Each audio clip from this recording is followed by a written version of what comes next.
आजको video lesson how to change active voice into passive voice को बारेमा रहेको छ। अति नै इम्पोर्टेन्ट टपिक हो यो। तपाईले आजसम्मको प्यासिभ भोइस गर्दै गर्दा तपाईले विभिन्न प्याटर्न या फर्मुलाहरू रिसाइट या के त रट्नु भएको होला।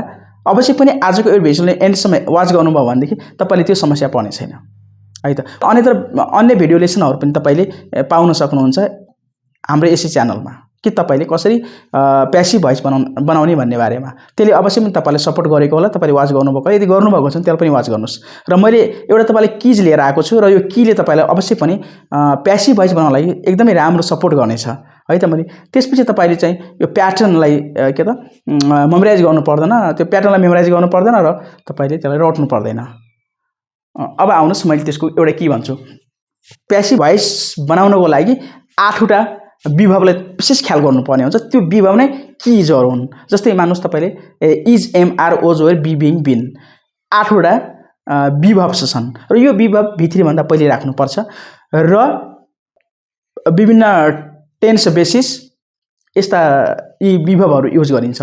जस्तै पहिलोमा हामी हेरौँ इज एम आर।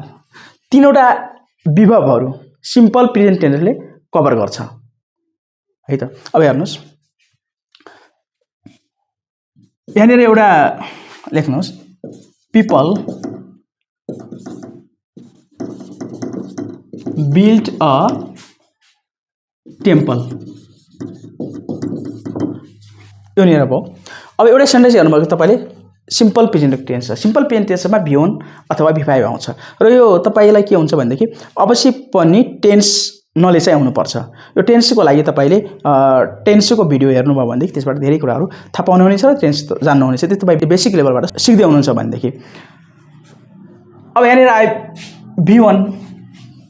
अब यो पिपल सब्जेक्ट टेम्पल अब्जेक्ट, यसलाई यसरी कर्स गर्नुस्। यो तपाईले थाहा पाइसक्नु भएको छ र अ टेम्पल राख्नुभयो। त्यसपछि गएर विभवको युज गर्नुपर्ने हुन्छ इज एम आर र is am are a temple.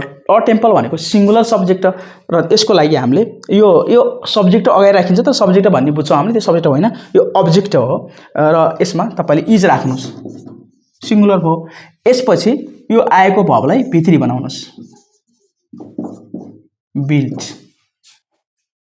अब यहाँनिर छ अब बाइ पिपल हुँदैन, त्यसपछि यहाँनिर फुल स्टप राख्नुस्। यहाँनिर यसरी प्यासिभ भोइस बनाउन सकिन्छ। यहाँनिर इज युज गर्यौँ। हामीले थपे कुरो के हो त मात्र एउटा हो। जस्तै बिल्ड हामीले बिल्ट बनायौँ, इज राख्यौँ, त्यो भित्री भन्दा पहिले विभव राख्यौँ is am are was were be being been त्यो राख्यौँ। त्यसपछि गएर अब्जेक्ट अगाडि राख्यौँ। पिपल कुनै अब्जेक्टलाई हामी बाइ अब्जेक्ट बनाउन सक्दैनौँ, त्यो मध्येबाट पिपल पर्छ र त्यो हामी राख्न सकेनौँ, यहाँ राख्दैनौँ। यति सजिलोसँग हामीले यसलाई बनाउन सक्छौँ। र प्यासिभ भोइस इज भित्री कम्पलसरी प्यासिभ भोइसमा भित्री हुन्छ। यसको अर्थ के हुन्छ भने प्यासिभ भोइस भित्री भन्ने तपाईले बुझ्नुपर्ने हुन्छ। अब यसै गरी अर्को सेन्टेन्स हामीले बनाउन सक्छौँ। इज एम आर आइसँग एमको प्रयोग गर्नुहोस्, प्लुरल सब्जेक्ट अब्जेक्ट छ भने आरको प्रयोग गर्नुहोस्। यहाँनिर सिंगुलर टेम्पल भएकोले इसको प्रयोग गरियो। अब अर्को आउँछ बी है। अब बी कस्तोमा युज गर्ने त के को लागि बी युज गरिन्छ भनेदेखि बी भब है। बी भब मोडल भबहरू जस्तै can, could, would, should, may, might, must, ought, has to, have to, had to, is going to, are going to, I am going to, will shall हो। यदि आउँछन् भनेदेखि तपाईले त्यो भन्दा पछाडि विभव राखेर भित्री राख्नुस्। अति नै सजिलो हुन्छ। जस्तै हेरौँ द थिप मे स्टिल मनी। अब यहाँनिर एउटा सेन्टेन्स छ, यहाँ मे आएको छ, यो मोडल एक्जुलरी भर्ब हो। अब यसको लागि हामीले अब्जेक्ट थाहा पाइहाल्नु भएको छ मनी र अगाडि राख्नुस् मनी अनि मे राख्नुस् मे। यो दुईवटा कुराहरू मनी मे भइसक्यो। अब एउटा चिज यो मे पछि अर्थात् मोडल भएपछि बी राख्नुस्, बी पछि भित्री स्टिलको स्टोलन स्टोलन राख्नुभयो। त्यसपछि गएर यो थिप सब्जेक्ट हो, यो बाई सब्जेक्ट हुन्छ, बाई थिप यसरी बनाउन सक्नुहुन्छ। यहाँनिर बीको प्रयोग गर्यो। अब सबै यसैबाट ल्याइएको छ, हेर्नुहोस् त, थिप बाई यहाँ थिप आएको छ। यसपछि स्टोलन बनायो भित्री, अर्थात् प्यासिभ इज भित्री भनेको थियौँ हामीले। अनि मेको मे आइहाल्यो, मनीको मनी आइहाल्यो। एउटा मात्र चिज तपाईँले थप्नुपर्छ, बी, अथवा यो बाई चाहिँ सबै अब्जेक्ट यदि सब्जेक्ट आउँछ भनेदेखि बाई राख्नै पर्छ। यो बाईलाई हामी छोडिदिइहालौँ, एउटा मात्रै थप्नुपर्छ बी। यसको लागि प्याटर्न मेमोराइज गर्नुपर्ने आवश्यकतै छैन। अब यसै गरी अर्को एउटा बिइङको राख्नुहोस् तपाईँले, बिइङ। अब हेर्नुहोस्, अब बिइङको युज गरेर फेरि प्यासिभ भोइस बनाऊ। यसमा त 5 वटा गइहाल्छ। एउटा अब बिइङको युज गरौँ। कस्तो अवस्थामा बिइङको युज हुन्छ? जस्तै लेख्नुभयो, I am helping you now. अब यहाँनिर लेख्नुभयो तपाईँले यो सेन्टेन्स प्रेजेन्ट कन्टिन्युअस टेन्स अथवा बिफोर छ भने प्रयोग गर्नुपर्छ बिइङको। यहाँनिर बिफोर आएको छ। अब हेर्नुहोस्, अब्जेक्ट है, यु अब्जेक्ट भयो, सब्जेक्ट आई भयो। अर्थात् अब्जेक्ट के हो त भन्ने कुरो पनि यहाँनिर sentence how to find object. त अब्जेक्ट कसरी पत्ता लाग्यो त? अब्जेक्ट पत्ता लाग्नलाई के र कसलाई भनेर भन्दै तपाईँले क्वेसन गर्नुभयो र उत्तर जुन आउँछ त्यो अब्जेक्टै हुन्छ। जस्तै मैले तपाईँलाई सोही गरिएको छु, कसलाई? तपाईँलाई अथवा कसलाई? तिमीलाई। यो आयो, कसलाई या के भन्ने क्वेसन गर्दा जुन आन्सर आउँछ त्यो आन्सर नै के हुन्छ त? अब्जेक्टै हुन्छ। अब यो अगाडि राख्नुहोस्। जस्तै यु भयो। अब यु पछि यहाँनिर एम छ। एम भनेको इज पनि हो, आर पनि हो, र युसँग इज एम आर मध्ये एउटा राख्नुहोस्, आर भयो। आर पछि अब यो हेल्पिङ छ, हेल्पिङ भिफो आएको छ। भिफो आएपछि बिइङको प्रयोग गर्नुहोस्, बिइङ, अनि यसलाई भित्री बनाउनुहोस्।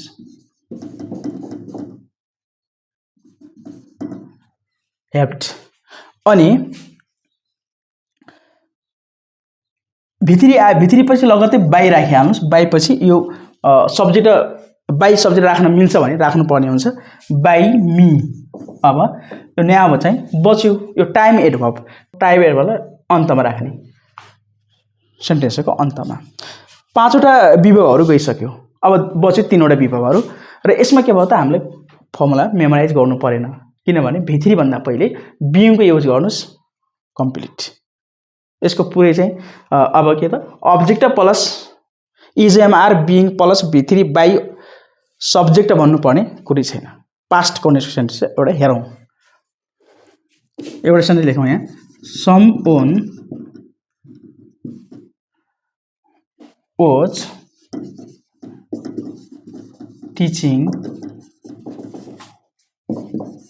देम नाइसली भन्नुभयो। एउटा सेन्टेन्स चाहिँ आएको पास्ट कन्टिन्युअस।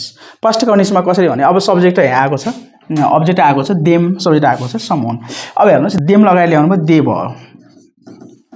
दे पछि ओज छ, ओज भनेको ओर पनि हो, ओर भनेको ओज पनि हो। र देसँग प्लुरल भएकोले ओरको प्रयोग गर्यो, ओर राख्नुहोस्। ओर पछि यहाँ भिफो छ, भिफोको छ भनेदेखि तपाईँले बिइङ प्रयोग गर्नुहोस्, बिइङ राख्यौँ। अब टिचिङ छ, टिचिङलाई भित्री बनाउनु पर्यो, टट टट। अनि यसपछि समवन, समवन भनेको इन्डिफिनिट प्रनाउन। इन्डिफिनिट प्रनाउनको यहाँनिर बाई अब्जेक्ट रहँदैन, तसले यहीँबाट अन्त्य हुन्छ। बचेको के छ त? नाइसली छ। अब नाइसली छ, यो नाइसलीलाई नाइसली यहाँनिर नाइसली राख्नुभयो भने योनिर के हुन्छ? यसको पोजिसन यो हुँदैन, यो रङ हुन्छ। अब के गर्नु पर्यो भनेदेखि यो नाइसलीलाई कहाँ राख्नु पर्यो त? यहाँ राख्नुपर्छ, म्यानर एड भएकोलाई। म्यानर एड भएकोलाई भित्रीभन्दा पहिले राख्नु होला, प्यासिभ भोइसमा। यहाँनिर हामीले राख्छौँ नाइसली, यस्तो। यो पोजिसन यसको हुँदैन, यो प्लेसमेन्ट यसको हुँदैन। अर्थात् म्यानर एड भएकोलाई भित्रीभन्दा पहिले राख्नुपर्छ, टटभन्दा पहिले। यो पनि सकियो।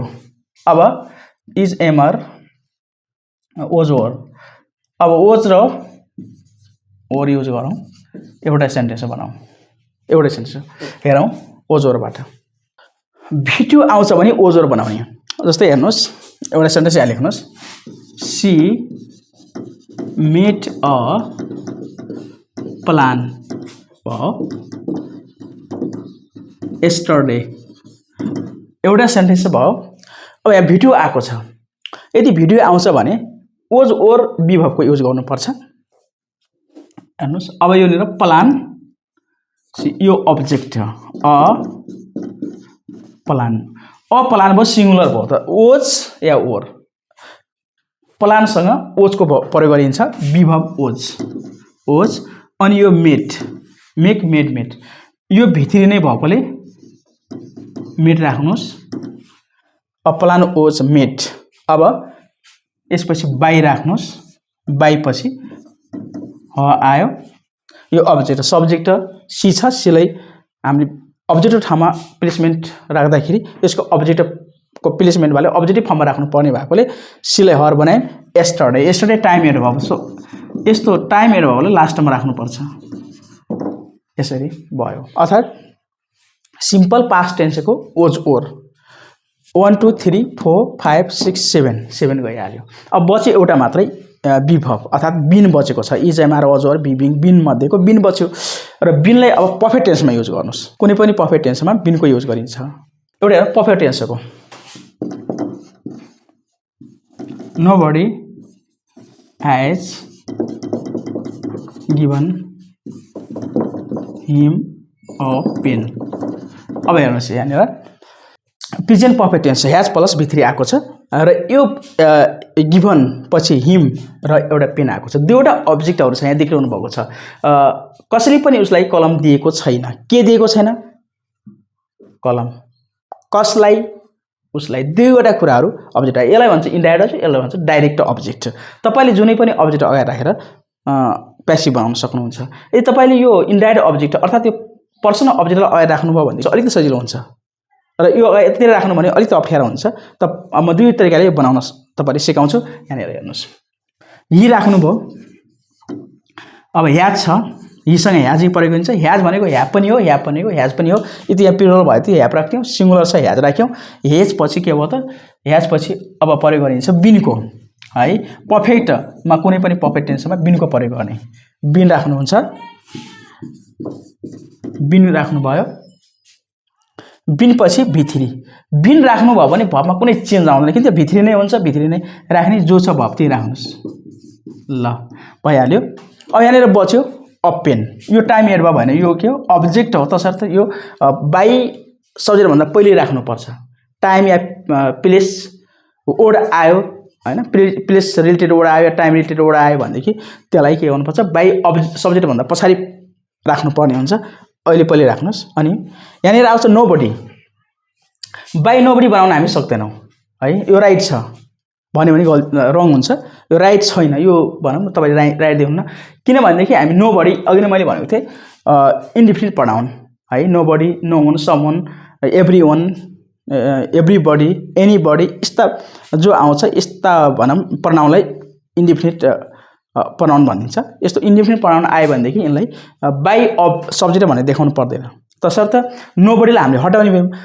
नोबडीलाई हटाउनु पर्दाखेरि यसमा आएको जो नो छ यो त नेगेटिभ सेन्टेन्स हो है। कसले पनि दिँदैन भन्ने छ कसैलाई पनि दिएको छैन भन्ने छ। यता आउँदाखेरि के हो त उसलाई दिएको छ भन्ने हुन्छ। त्यो नेगेटिभ हुने हुँदा यो नोबडी हटाउनु पर्ने भएको कारणले यहाँनिर एउटा तपाईँले नट राख्नुहोस् हेल्पिङ भर्बमा ह्याजमा। अर्थात् नेगेटिभ बनाउँदाखेरि यहाँनिर दुईवटा हेल्पिङ भर्ब छ एउटा ह्याज एउटा बिन र पहिलो हेल्पिङ भर्बमा नेगेटिभ लागि प्रयोग गरिन्छ नट हो। यसरी यदि यहाँनिर ह्याड भएको भए पनि के हुन्थ्यो त हामी यसको ठाउँमा ह्याड प्रयोग गर्थ्यौँ र बिन राख्थ्यौँ। अब यसलाई अघि मैले भनेको थिएँ अपेन राख्नु पनि अगाडि राख्न सक्नुहुन्छ। अपेन यसमा अपेन ह्याज यो सिंगुलर अपेन पनि ह्याज राख्नुहोस् अनि बिन राख्नुहोस् भित्रीभन्दा पहिले। अब गिभन अब यहाँनिर के हिम आयो। हिमलाई तपाईँले अगाडि राख्नु भएन अथवा हिमलाई अगाडि राख्नु भएन यो इन्डाइरेक्ट अब्जेक्टलाई अगाडि राख्नु भएन भनेदेखि पछाडि नै राख्नु पर्यो भने यहाँनिर टु राखेर मात्रै हिम राख्नु पाउँछ। त्यही भएर अलिक थोरै अप्ठ्यारो हुन्छ। तसर्थ यस्तो अवस्था आयो भने के गर्नु होला भने दुईवटा अब्जेक्ट आयो भनेदेखि इन्डाइरेक्ट अब्जेक्टलाई अगाडि राख्दाखेरि यहाँ टु राख्नु परेन। कहिलेकाहीँ टु राख्न बिर्सन सक्छ। त्यस्तो अवस्थामा के हुन्छ त्यो रङ हुन्छ इनकरेक्ट हुन जान्छ। त्यसो भए अब नोबडी हटायौँ र नोबडी हटाएपछि यहाँनिर के त नट राख्नुपर्ने भयो हो। यसरी आजको भिडियो लेसन अति नै इम्पोर्टेन्ट भिडियो लेसन थियो। मैले छोटो तपाईँलाई र अलिक फास्ट भनेको छु। अवश्य पनि डिटेलमा तपाईँले यदि सिक्न चाहनुहुन्छ भने अर्को भिडियो लेसन पनि रहेको छ र त्यो भिडियो लेसन हेरेपछि र त्यो पश्चात तपाईँले यो भिडियो लेसनलाई तपाईँले अवश्य हेर्नुभयो भनेदेखि अवश्य धेरै कुराहरू जान्ने मौका पाउनुहुनेछ। एकदम यसलाई तपाईँले यो भिडियो लेसन एकदमै कम्फर्टेबल लाग्नेछ तपाईँले बुझ्नलाई। र यहाँनिर मैले एउटा तपाईँले दिन खोजेको के हो भनेदेखि इज एमआर वाज अर बिबिङ बिन यिनी कुराहरू ख्याल गर्नु पर्यो। र यो भित्रीभन्दा पहिला राख्नुभयो भनेदेखि अवश्य पनि तपाईँलाई एक्टिभ टु प्यासिभमा लग्दै गर्दा चेन्ज गर्दै गर्दा तपाईँले त्यो प्याटर्न या फर्मुला मेमोराइज गर्नु पर्दैन, त्यसलाई रट्नु पर्दैन है त। यति नै सजिलो हुन्छ यो। तपाईँले त्यो भित्र राख्नु भन्दा पहिले त्यो राख्नुहोस्। अरू बाँकी त त्यही भएका कुराहरू त्यही सेन्टेन्समा भएका कुराहरू मात्रै सबै ती कुराहरूबाट हामी अरेन्ज गर्न सक्छौँ। Thank you for watching the video. Have a nice day. Thank you.